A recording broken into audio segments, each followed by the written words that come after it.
अंतस ध्यान की प्रक्रिया में, मेडिटेशन के प्रोसेस में उतरते चले जाना। अंतर्मुखता तेरे जीवन का स्वभाव है। ध्यान कुंजी है, चाबी है, मास्टर की है धर्म को जानने की, अपने अस्तित्व को जानने की। यही एकमात्र सीढ़ी है धर्म रूपी मंदिर में प्रवेश करने के लिए। इसी सीढ़ी पर पांव रखते ही तुम धर्म के मंदिर में प्रवेश करने लगते हो, अर्थात स्वयं स्वरूप की जानकारी, उसकी स्मृति, उसकी सुरति में उतरने लगते हो। सेल्फ रिमेम्बरेंस का ये पावन पवित्र टेम्पल तेरा अपना जीवन है, इसी में उतरते चले आना। आइए हम बाहर से भीतर की ओर मुड़ाएं।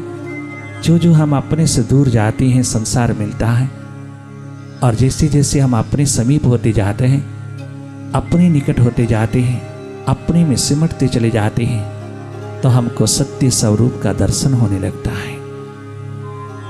बाहर की दोनों पलकें मूंदते ही बहुत सहज अवस्था में मान पूर्वक शांत स्वभाव में देखते चले जाना। तुम भीतर का नेत्र हो जाना, स्वयं देखने वाले हो जाना, साक्षी दृष्टा होकर के देखते रहना, भीतर के साक्षी हो जाना, अपनी सुरती को संभालना, एकमात्र सहज अवस्था में जागे जागे देखते रहना भीतर की हर स्थिति को।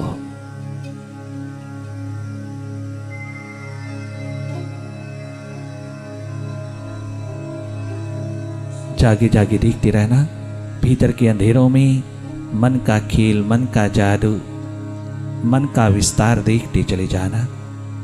तुम तमाम विचारों से हटते चले जाना, विचारों की गति को देखते चले जाना। अच्छा है, बुरा है, शुभ है, अशुभ है, भला है, बुरा है, जो भी तेरे भीतर की तल से, मनस तल से तरंगों के रूप में उठ रहा है, ये सब विचारों की तरंगों को तुम बड़ी मस्ती से देखते चले जाना। कहीं अटक ना जाना, कहीं रुक ना जाना, कहीं कछु पकड़ना नहीं, किसी थॉट के साथ कोई आइडेंटिफिकेशन नहीं रखना, किसी थॉट में इंडल्ज नहीं होना, कहीं पार्टिसिपेट नहीं करना, कहीं इन्वॉल्व नहीं होना मन के खेल में। तुम स्वयं मन से हट करके मन की तमाम जादूगरी को देखते रहना, जागे जागे। हम सबका स्वभाव है देखना, साक्षी दृष्टा होकर के देखना, एकमात्र देखना, कहीं दखल नहीं देना मन की गति में, मन को रोकना नहीं, मोड़ना नहीं, दबाना नहीं, कहीं लगाना नहीं, इसको कहीं जोड़ना नहीं, कहीं किसी प्रकार से इसको समझाना नहीं। जो हो रहा है उसको देखते चले जाना। मन का स्वभाव है भीतर नहीं बाहर की ओर जाना, भीतर नहीं रहता, टिकता नहीं, बहुत चंचल है, बहुत स्कैटर्ड है, एक मन नहीं, अनंत अनंत मन है। किसको समझाएं, किसको पकड़ें, किसको भीतर लाएं। एक तरफ से कान पकड़ के भीतर लाते हैं तो दूसरी ओर से बाहर बह उठता है, ये कहीं ना कहीं से बाहर चला जाता है। जाने देना। मन का स्वभाव हर पल, हर क्षण, हर मोमेंट बदलाहट का है, भग दौड़ का है। इस पे कोई अंकुश नहीं लगाना, इसको रोकना नहीं, बस तुम स्वयं रुक जाना भीतर। तुम मन नहीं हो, तुम मन के दृष्टा साक्षी साखी हो, तुम मन के वो देखने वाले हो, तुम मन के मालिक हो, मास्टर हो। तुम मन से हट करके मन की गति को देखना, मन माया के विस्तार को देखना, इसके पल पल रंग ढंग खेल चाल जाल को देखना, इसके द्वंद्व को, डुअलिटीज को देखते चले जाना, इसके स्वभाव को समझते चले जाना। हर पल बाहर की ओर जा रहा है, हर पल पास्ट और फ्यूचर की रस्सियों में झूल रहा है, हर पल भूत भविष्य में जा रहा है, भीतर नहीं रहता। भीतर इसका स्रोत नहीं है, इसका स्रोत बाहर है। ये बाहर अपने स्रोत की ओर जा रहा है, तुझे रोकने का अधिकार नहीं है, इसे जाने देना। परंतु तेरा स्रोत भीतर है, तेरी जड़ भीतर है, तेरा निवास भीतर है, वर्तमान में है। तुम भीतर रहना और मन की जादूगरी को देखते रहना, मन के खेल को देखने वाले हो जाना। ये स्वतः ही तेरे भीतर अपने आप तेरे अंतर्गत होता चला जाएगा, स्वयं समर्पित होगा। तूने कुछ करना नहीं, एकमात्र अपनी याद, अपनी सुरती, अपनी स्मृति को जगाते चली जाना। तुम वही होना जो तुम हो, देखने वाली, निष्पक्ष निरपेक्ष होकर के देखना, एक न्यूट्रल एनर्जी होकर के देखते चले जाना, केवल देखना।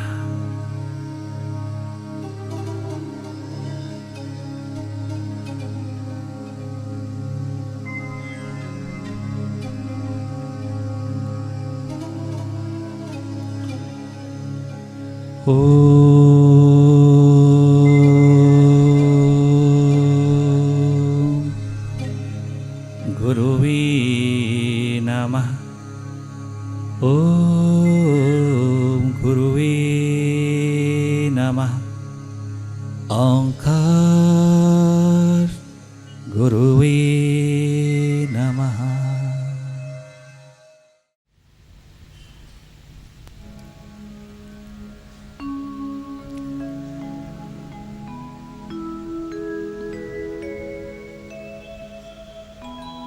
बन के मेरा हम कदम,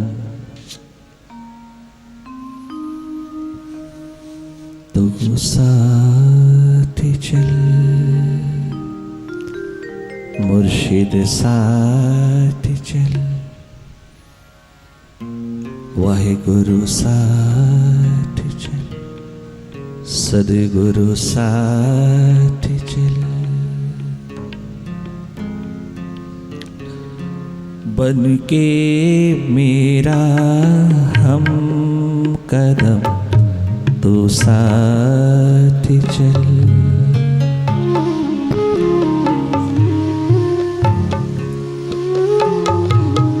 बन के मेरा हम कदम, तो साथ चल, तो साथ चल।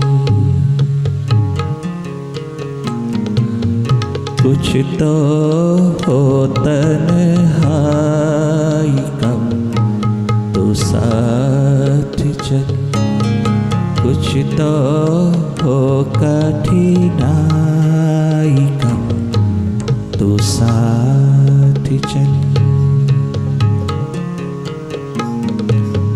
बन के मेरा हम कदम, तो साथ चल।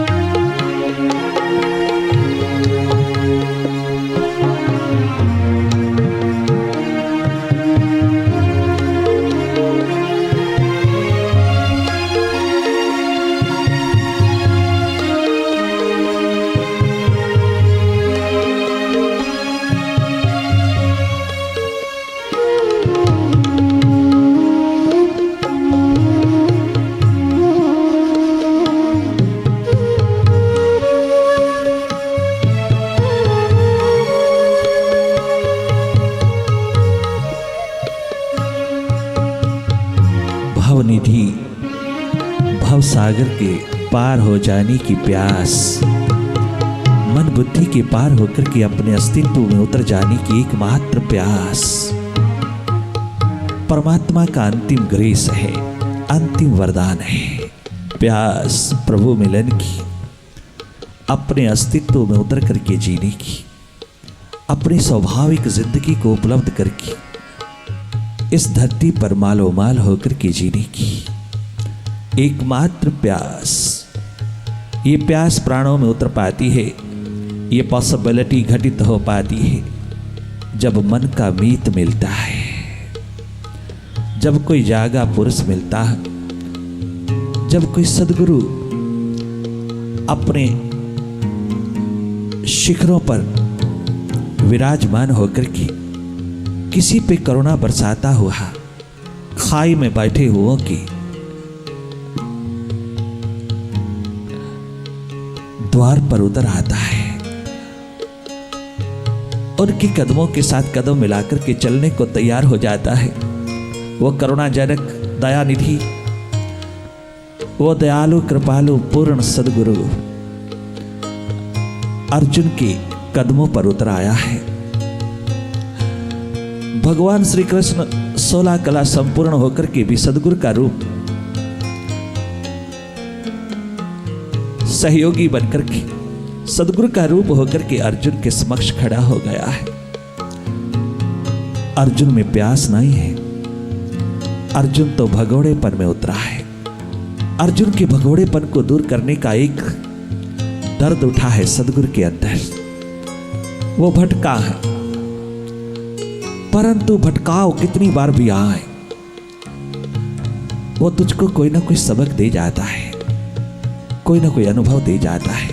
कईयों की जिंदगी में, प्रभु मार्ग पर चलने वालों में, उनमें से कईयों की जिंदगी में भटकाव बहुत जरूरी है। भटकाव दर्पण बनकर के आता है और तुझको तेरा असली चेहरा दिखाता चला जाता है। उन भटकावों से घबरा करके घर बैठ जाना, उन भटकावों से घबरा करके तुम प्रभु मार्ग छोड़ बैठे, अपनी खोज, अपनी तलाश, अपनी भीतर की तमन्ना को, अपने भीतर की प्यास को छोड़ बैठे। तू पीठ कर दो कि मैं तो योग्य नहीं हूं, मैं कैपेबल नहीं, मेरे भीतर पोटेंशियल नहीं है, मैं बहुत कमजोर हूं, भीतर का बहुत वीक हूं, मैं फिसल जाता हूं, मैं भटक जाता हूं।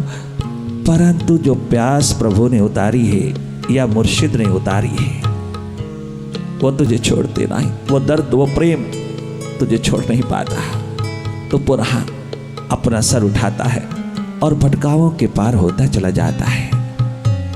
सद्गुरु मुर्शिद मन का मीत, एकमात्र तेरा सहयोगी मित्र दोस्त हर कदम के ऊपर तुझको संभालता चला जाता है। अगर किसी व्यक्ति ने कुम्हार का कर्म देखा हो, कुम्हार को कर्म कमाते देखा हो, तो वो समझ जाएगा सद्गुरु की करनी को कुम्हार क्या करता है। कुम्हार माटी के एक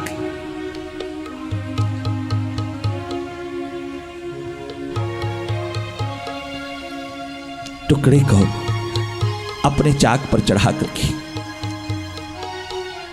उसको बर्तन बनाने में लग जाता है। वो कलाकार, वो कुम्हार क्या गजब का बर्तन तैयार करता है। कैसे करता है?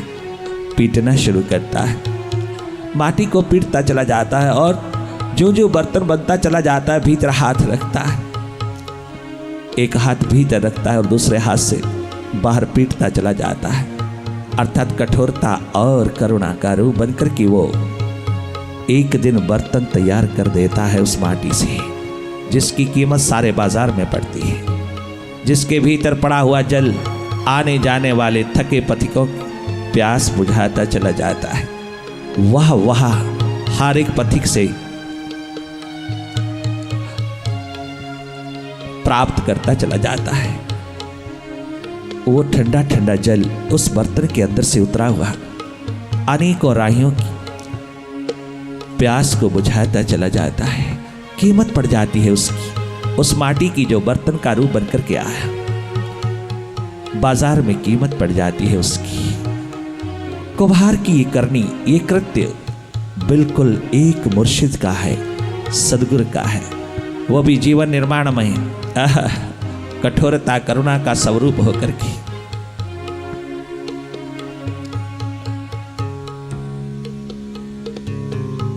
जहां सुविधाएं प्रदान करता चला जाता है, वहां साथ साथ साधना का दीप भी जलाता चला जाता है। सुविधा और साधना का सम्मिश्रण, कठोरता और करुणा का सम्मिश्रण एक दिन तुझको जीवन प्रदान कर देता है, एक दिन तुझको बंदा बना करके संसार में खड़ा कर देता है, जीवन ज्योत जगा देता है। सदगुरु की, मुर्शिद की पावन पवित्र करनी से इंसान का जीवन चारों युगों में आबाद हो जाता है। वो कीमत पा जाता है इस जन्म की, वो कीमत पा जाता है इन श्वासों। जिसने अवसर चूका उसके हाथ कुछ नहीं लगा, और जिसने भटक भटक करके भी अपने अवसर को अपने हाथ में रखा, पुनः पुनः उठा, पुनः पुनः अपनी दिशा संभाला, पुनः पुनः अपने समर्पित भाव को संभाला, पुनः पुनः वो अपने सदगुरु के दामन में उतरता चला गया। बार बार भटका, बार बार उठा, बार बार दिशा को पीट दिया, बार बार दिशा विहीन हुआ, बार बार दिशा की ओर उन्मुख हुआ। इसी प्रोसेस में एक दिन सदगुरु के हाथ से निर्मित हो जाता है। अनेकों की जिंदगी में भटकाव जरूरी होता है, परंतु सबकी जिंदगी में नहीं, सबकी जिंदगी में ऐसा नहीं होता। धन्य धन्य है वो जीवन जो अपने आप को सदगुरु रूपी कलाकार के हाथ सौंप देता है, और ये सौंपता भी तभी है जब उसमें प्यास हो। सबसे पहले ग्रेस परमात्मा की उतरती है कि वो प्यास जगती है। जो प्यास तुझको अपनी दिशा की ओर, 11वीं दिशा की ओर मोड़ती चली जाती है, और उन राहों पर एक ना एक दिन सदगुरु का महान पदार्पण होता है, उस सहयोगी मित्र का मिलन होता है, जो तुझको तेरा बाजू पकड़ करके साथ साथ चल करके कदम दर कदम कंधे से कंधा मिलाता हुआ पुनः तेरी यात्रा को प्रारंभ करने में तेरे साथ जुट जाता है। फिर काखा गा से शुरू करता है सदगुरु। हालांकि उसको काखा गा से शुरू करने की जरूरत नहीं है पक्षी माँ की तरह, परंतु वो करता है। इतनी करुणा, इतनी दया, कृपा, अनुकंपा, रहमत का भंडार हो जाता है वहाँ। साथ साथ अर्जुन के चल रहा है सदगुरु।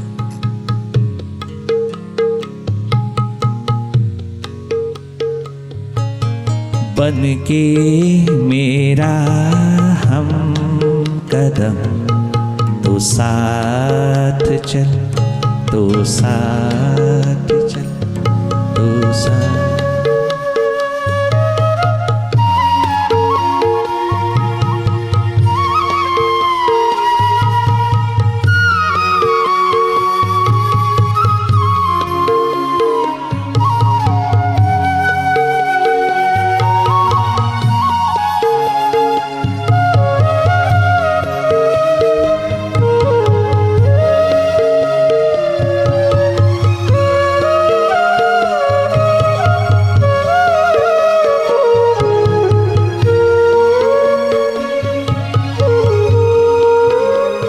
प्रभु प्यास के मार्ग पर, प्रभु प्रेम के मार्ग पर एक बात आज अच्छी तरह से समझ लेना दीवानों।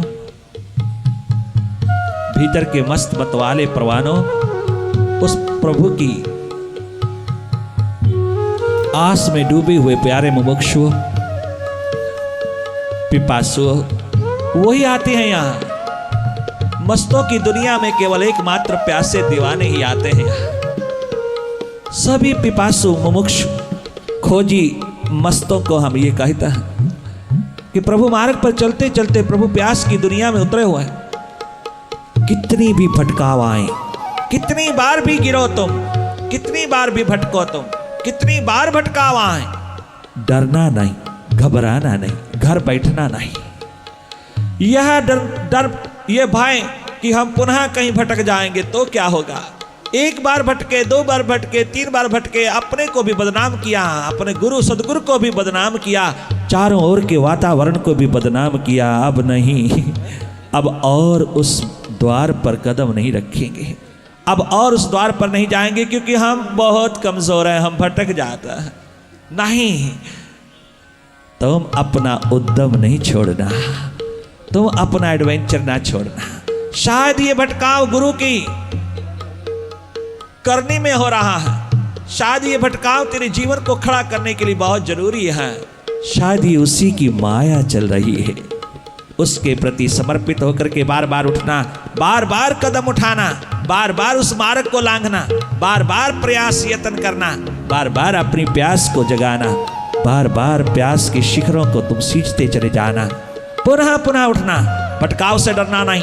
भगवत्ता की प्राप्ति में अनेकों बार भटकाव आएंगे, किंतु इसी जन्म में सभी भटकावों को पार कर देना। एक मुर्शिद का दामन हाथ में रख करके उस मुर्शिद की याद को, मुर्शिद के दामन को अपने हाथ में पूरी तरह से संजो करके, संभाल करके, उसको, उस दामन को थाम करके पुनः पुनः उठना। कभी भी पैसिव नहीं बनना, कभी निराश नहीं होना, कभी डिजेक्टेड नहीं होना, डिसअपॉइंटेड नहीं होना, डिस्गस्टेड नहीं होना, किसी कीमत के ऊपर भी डिसअपॉइंटेड नहीं होना। निराशा तेरे द्वार पर, हताशा तेरे द्वार पर एक सबसे बड़ा पाप है, सबसे बड़ा महापाप है। प्रभु प्यास के मार्ग पर चलने वालों के लिए हताशा, निराशा कदाचित आने नहीं देना, कॉम्प्लेक्स आने नहीं देना। कितना भी भटको तुम, कितने भी भटकाव आए, पुनः पुनः उठना, पुनः पुनः कदम उठाना, पुनः पुनः गुरु के दामन को पकड़े रखना, पुनः पुनः उसकी चरण शरण में लौटते चले आना, तनिक मात्र घबराना नहीं। और जिन जिन कारणों से भटकाव आते हैं वो हृदय खोल करके उसके सामने रख देना। अपने तमाम हृदय की पोटली को बार बार अपने मुर्शिद के द्वार पर खोलना, ओपननेस धारण कर लेना, खुलापन तेरे और उसके बीच में सदा उतरता चला जाए। जैसे एक एक कमजोरी, एक एक कमी, एक एक दुर्बलता अर्जुन ने अपने भगवान श्री कृष्ण सदगुरु के सामने रखी और 3 घंटे के अंदर उसने रजो, तमो, सतो तीनों प्रकृति के गुणों के पार होकर के, गुणातीत होकर के अपने अस्तित्व को जान लिया। ठीक उसी तरह जिसने नजरों से नजरें मिलाकर के अपने मुर्शिद की सारी कमाई अपने पात्र में उड़ेल लिया, उस एक अवसर को उपलब्ध करने के लिए तू अपने भीतर को खोलते चले जाना, अपने हृदय के द्वार को खोलते रहना, मन बुद्धि के तमाम द्वारों को गुरु के द्वार पर, गुरु के समक्ष बैठ करके खोलते चले जाना। भीतर की तिजोरी, भीतर की पिटारी कभी बंद ना करना, जो जो तेरे भीतर है सब उड़ेल देना। उसको कभी मत सोचना कि प्रभु अंतर्यामी है, सदगुरु अंतर्यामी, वो सब जानता, बताने की जरूरत क्या है, ये गलत है। तेरा धर्म है बतलाना, तेरा धर्म है अपने को खाली करना। वो अंतर्यामी है, वो ओमनी प्रेजेंट है, ओमनी पोटेंट है, ओमनीशिएंट है, वो सर्वज्ञ है, सब जानता है, किंतु तेरा धर्म है तो अपनी पोटली खोल करके निर्भर होता जा, भटकाव रहित होता जा। अगर तू पोटली नहीं खोलेगा, अपने भीतर की तिजोरी नहीं खोलेगा, तू अगर अपने भीतर की तमाम कमजोरियों, कमियों से भरी हुई ये पोटली नहीं खोलेगा, तो तू निर्भर कैसे होगा। गुरु जानता हुआ भी, सब कुछ जानता हुआ भी, सदगुरु सब तरह का सर्वज्ञ होते हुए भी तेरा धर्म है तो निर्भर हो जा। तू अपना सारा भार उसके चरणों पर रख दे। जैसे युधिष्ठिर अपना रथ लेते रात के समय चले जा रहे हैं अपनी प्रजा को देखने के लिए, इंद्रप्रस्थ की बात, एक पथिक उसी राहों पर जा रहा है, उसके सिर के ऊपर पोटली बहुत भारी है, पैदल जा रहा, थका मांदा देखा। युधिष्ठिर महाराजा ने अपना रथ रोक लिया और कहा, भाई बहुत थके मांदे लगते हो पथिक, हाँ कोई सहारा चाहिए, अगर बहुत थकावट है, बहुत दूर है तेरी मंजिल, तो तू आजा तू मेरे इस रथ पे पीछे बैठ जा, मैं तुझे वहां छोड़ दूंगा जहां तेरी मंजिल है। रथ पे सवार कर दिया, किंतु उसने अपनी पोटली अपने सिर पर ही रखा। युधिष्ठिर महाराजा ने चलते चलते कहा पीछे मुड़ करके, अरे भाई हाँ, अपनी पोटली तो सिर से हटा करके, उठा करके, उतार करके नीचे रख देना, इतनी जगह है रथ के अंदर, तू 50 पोटलियां रख सकता है, इतनी जगह है। अरे पोटली, ये सिर पे रखी हुई पोटली क्यों नहीं उतार करके रख देता। नहीं महाराजा जी, बिल्कुल नहीं, आपने इतना सहारा दिया, आपने इतना सुख दिया, आपने मेरी सारी थकान दूर कर दिया, मुझको अपने रथ पे सवार करके, और ये पोटली मैं उतार करके रख दूं, ये भी रख दो, नहीं मैं ये काम नहीं करूंगा, ये पोटली सिर पर ही ठीक है, इसके लिए मैं नहीं, बिल्कुल तैयार नहीं। आपने मुझे स्थान दिया, जगह दिया बैठने की, आपका बहुत शुक्रिया, बहुत धन्यवाद, किंतु ये पोटली नहीं रखूंगा, इतना भार मैं रथ पर नहीं आने दूंगा। युधिष्ठिर महाराज बहुत खिलखिला के हंसे। क्या गजब का सिंपल व्यक्ति है, क्या गजब का इंसान है। आहा, कहता है ये पोटली का भार मैं रथ पे नहीं आने दूंगा, ये भार मेरे सिर पर ही रहे। आहा, क्या गजब का इशारा किया है महापुरुषों की वाणियों ने। युधिष्ठिर ने कहा, अरे ओ भाई, इसको सिर पे रख तो भी भार रथ पर ही आ रहा है, और इसको रथ पे रख दे तो भी भार रथ पर ही आ रहा है। तुम अपना भार क्यों नहीं उसके चरणों पर चढ़ा देते? भले तुम सिर पे चढ़ाए हो, अंदर छिपाए हो, लगता है कि वो भार तू उठा रहा है। अपने गुरु को इतना दुख क्यों दूं, अपने कष्ट क्यों दूं, अपने मुर्शिद को? परंतु मुर्शिद तो कष्ट भोग ही रहा है, वो तो तेरे भार का दुख भोग ही रहा है। क्यों ना तू उस भार को अपने हृदय से, अपने सिर से, अपने दिल से उतार करके नीचे रख दे उसके चरणों पर। कम से कम तू तो निर्भर हो जा। तू अपना हृदय खोल दे उसके द्वार पर। अपने भीतर जो भी है तेरा धर्म बनता है बताना, तू उससे निर्भर हो जाएगा। तू फूल की न्याय हल्का फुल्का हो जाएगा। तू स्वयं तो उस द्वार पर कृतकृत्य होने का अवसर प्राप्त कर लेगा। तू स्वयं इन राहों पर चलने के योग्य बनता चला जाएगा। और अगर तूने भीतर ही दबाए रखा, भीतर छिपाए रखा, भीतर ही पोटली रखा अपने दिल में, नहीं पिटारी खोल करके तूने बताया, भले तेरा गुरु कितना सर्वज्ञ है, कितना जानता है, कण कण की जानत है, रग रग की जानत है, कितना भी वो सर्वज्ञ है, ओमनी प्रेजेंट है, ओमनी पोटेंट है, ओमनीशिएंट है, परंतु तेरा धर्म है अपना हृदय खोल देना। तू अपनी ओर से निर्भर हो जा, फिर वो कर्म जैसा मर्जी कमाए उसके हवाले होके जी ले। ये प्यास की एक महान धारा समर्पण का रूप बनती है जब, तो फिर सत्य का दीप जलने में तनिक मात्र देर नहीं लगती। प्रोफेसर उस भार को उतार नहीं पाया था। वो असंग नाम का प्रोफेसर उस भार को जैसे ही उतारता है अपनी नजरों में करुणा का रूप लेकर के, उसी वक्त सदगुरु प्रकट हो जाता है उस भार को संभालने के लिए। बहुत सुंदर कहा उस असंग नाम के महान साधक ने, जो एक नंबर के संत हो गए, जो स्पिरिचुअल मास्टर हो गए गुरु कृपा से। फिर कहीं तुम ओ मुर्शिद, फिर कहीं तुम खफा न हो जाना, फिर कहीं तुम खफा न हो जाना, फिर कहीं तुम खफा न हो जाना।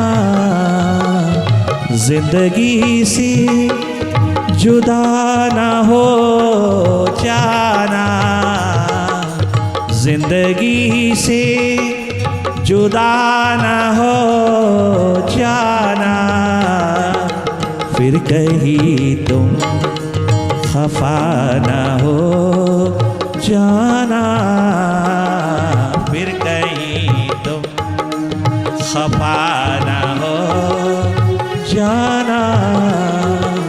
जिंदगी से जुदा न हो जाना, जिंदगी से जुदा न हो जाना, फिर कहीं तुम खफा न हो जाना, फिर कहीं तुम खफा न हो जाना, फिर कहीं तुम